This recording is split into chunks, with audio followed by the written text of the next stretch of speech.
Good morning, good afternoon, good evening.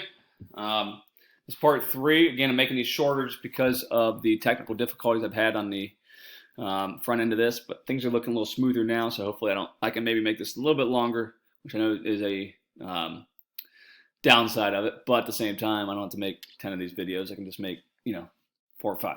Now, look at Industrial Revolution. You are looking at, again, one of the major concepts is change. And constant change and rapid change. Does anybody recognize this guy here? If you do, it is Julius Caesar. Anybody recognize this guy? He was a governor of Buffalo, eventual president. His name was Grover Cleveland.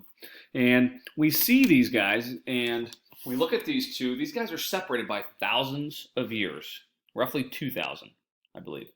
And you're looking at these two, you wouldn't, if Julius Caesar was picked up and he was dropped off in, the late 1800s, 1880s, 1890s, when Grover Cleveland was president, he's actually the only president ever to serve 2 terms that were not consecutive.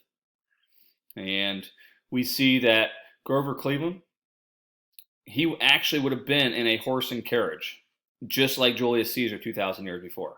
So things haven't really changed that much, is what I'm trying to reinforce to you in 2,000 years of human history. But you're going to see that really speed up by 1900. Following Grover Cleveland, you will have a guy by the name of William McKinley. William McKinley, Canton president, he'll get shot and assassinated, and you'll see him replaced by Teddy Roosevelt. Teddy Roosevelt, in the early 1900s, will be the first U.S. president to ride in an automobile. And we can see that change is coming by 1900. But the Industrial Revolution, early on, there really wasn't that big of a difference if you were Julius Caesar and Grover Cleveland in terms of transportation. Now, this is just reinforcing the fact that we had the butterfly effect we studied in The Sound of Thunder. Let's look at the hummingbird effect, how one innovation will lead to rapid changes in other sectors of society. And, we can see, how you can see how, like, for example, the telephone. The telephone, without the telephone, it would really be difficult to have businesses in skyscrapers because you need to be able to communicate from the top floor to the bottom floor. And elevators, how they play a role in, skyscrapers. So, like, one invention will lead to, one thing will lead to, and they say the necessity is the mother of invention, and, curiosity is the father. So we look at these innovations that are taking place. Change is coming. Change is going to be coming fast. It's going to be coming rapidly. We'll see the Industrial Revolution as a result. More people living in cities. More people working next to strangers. You'll have people working tedious jobs in factories. They're more of a cog in the machine. You guys saw that with the Charlie Chaplin video when that guy gets sucked into the machine. They're cogs of it. They're just part of it. They're not taking pride in what they're making. They're just specializing in maybe a certain task on that line. You saw I Love Lucy, wrapping the chocolate. Working and living conditions just change drastically. And we end up living in a permanent revolution. And that's what Industrial Revolution brings. And, it is going to bring change to the world like the atomic bomb brought it in, weaponry at the end of World War II. And, the country of Britain will be at the epicenter of it. It'll be at the center of this thing. And, we are in the shadows of its achievements today. And there's just kind of quest for improvements. And that's a change that's coming to these things. Now, looking at this, we'll see change in power shift from kings and queens to people in top hats and frock coats. And, this is looking at how capitalists, these business owners, these factory owners will be the ones who are most powerful. It's not about what class you're born into anymore. It's about who has control of these factories. It's not your last name. It is now dealing with who has control of the mass production, who's making the money, who controls the railroads, who controls the industry, and that'll be the people who are the most powerful, taking the power away from the kings and queens and the aristocracy, the things of the past. So we see society really change as a result. And we kind of have this first time in history, we have upward mobility. And we have human mobility. And in regards to, back in the feudal society, if you were born a peasant, you died a peasant. And if you were born with a last name that wasn't aristocracy, wasn't part of a noble family, you never were able to bridge that gap, more than likely. But you're going to see, as a result of capitalism, as a result of the Industrial Revolution, you'll see upward mobility. If you have an idea or you have a skill that other people don't have, you have that scarcity, you're going to be able to possibly, if you're scarce enough, to be able to, like Jerry Jones, afford a $250 million yacht. I heard he's on $250 million yacht when he's doing his the draft the other day. And you'll see these people have these yachts, but you also have the sad part of the Industrial Revolution is you've always had poverty, but you have it on a scale in this gap between the rich and poor like never seen before, where we have people on yachts, but we also have people starving and living on the street. And we can see the pros and cons of this system.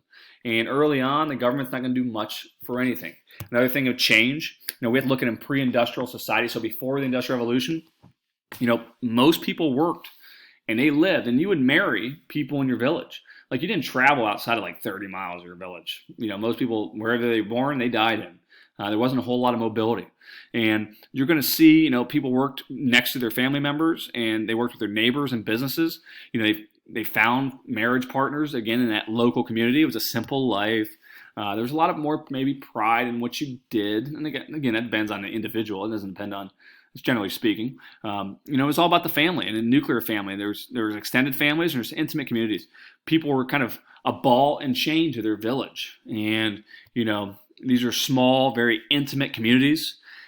And we're going to see happen, though, as a result of the Industrial Revolution, we're going to have 75% of people living in rural areas. That's going to shift. You'll see 75% eventually move into the urban areas, the cities.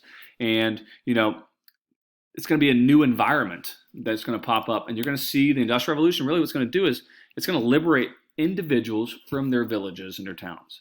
And they're going to want to go live in the cities. Some don't want to go move to the city, but they don't have a choice because they're no longer needed on the farms. And these small businesses they worked at that are going under because they can't compete with these big factories that are mass producing goods at a cheaper cost.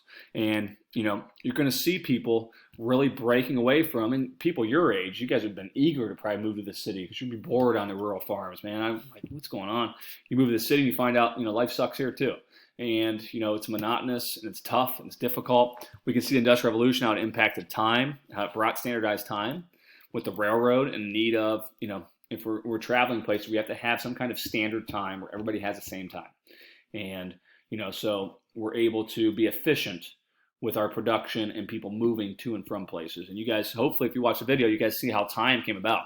But this is, again, this wasn't about time. It was about the sun up and sun down. There wasn't no concerns of the exact time of the day. That's a man-made thing. And, it's an industrial, post-industrialized society that leads to time. Time, again, was sun up, sun down. It was simpler, it was slower paced life, which you guys, we're living now. It's a slower paced life now than we had previously, before the coronavirus. So we see, but this standardized time is going to be about all the clock. Like, we got to make sure we have these things. We're going to see how light bulb really, transforms society, and how, light bulb conquers darkness. And now companies can stay open 24 hours a day. So we can see the effects of Industrial Revolution. And we can see how society, with people moving to these cities, we're going to see how, extroverts are more sought after than introverts at the time. Being charming and charismatic was important with the Industrial Revolution because you were moving into cities, new places, and you had to survive in this new environment. You had to adapt in this new environment. You had to form friendships with people that are strangers you didn't really know. You may not even speak the same language. So this is all